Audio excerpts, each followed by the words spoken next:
Happy Friday on this First Alert Friday. I'm Greg Merriweather. Thank you for joining us. We're live right now at 9 o'clock here on WAFB. Wanted to give you kind of a peek of what we're working on as we continue to track this winter storm that is headed our way. It's going to impact a lot of our state.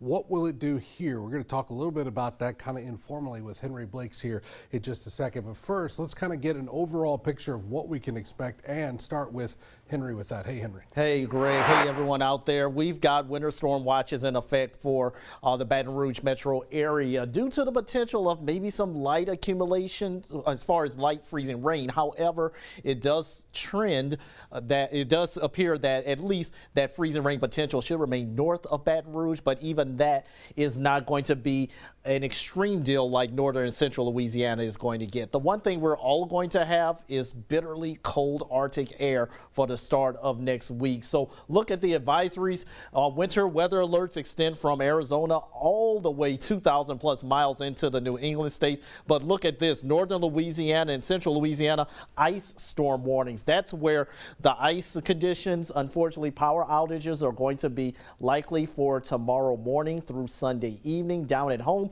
we are under a winter storm watch for the Baton Rouge metro area northward into southwest Mississippi because a couple locations may end up getting a little bit of freezing rain. So let's take a look at that because the icy conditions for tomorrow still well off to our north, but at least by the afternoon, possibly even earlier than 11 o'clock, we could be dealing with showers and a few thunderstorms pushing through the area. Get a bit of a break from that at least by 4 or 5 o'clock, but it's still going to be cloudy. Maybe a couple of spotty showers as we go into the midnight hour, but here comes the next batch of storms. That is going to be pushing through for our Sunday morning around sunrise with the icy conditions mainly to our north. But depending on how quickly that colder air can get here, we may get some patchy freezing drizzle for residents north of the I-10-12 corridor. But for now, not expecting it to be a major ice event if you do get any at all. The thing is that, well, we are going to be unfortunately dealing with maybe some leftover moisture the second half of the day. So that could be an issue as well. But for the moment, we're going to go ahead and quickly take a look at your 7-day forecast, guys. Bitterly cold for your Monday and Tuesday. That's why we're seeing a lot of cancellations come to play. But thankfully, by the middle and end of next week, not as cold, but still cold enough.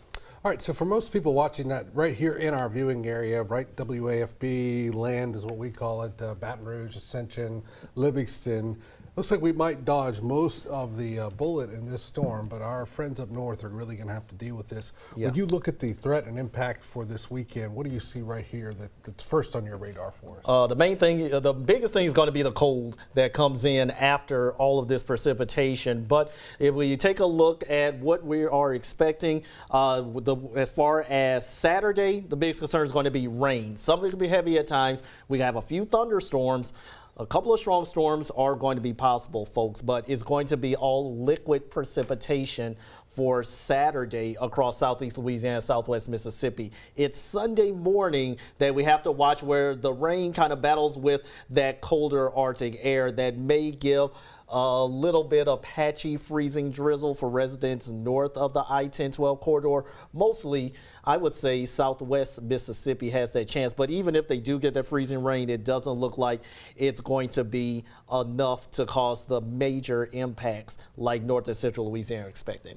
How much of this could change as we get, are we pretty much nailed in now? Yeah, we are, especially when the storms are within 24 hours away.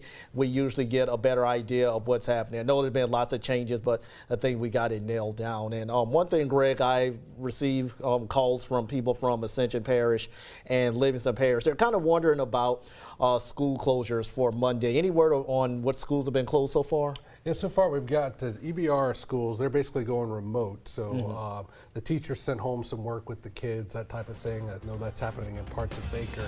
Right now, no big major closures as far as that, but at least we'll keep the kids out of the cold on Monday. Even if we don't have a bunch of ice and stuff on the roads, at least they will be out there freezing at the bus stop. All right, I'll see you back here at 10. We'll be back here with you as well, keeping you ahead of the storm.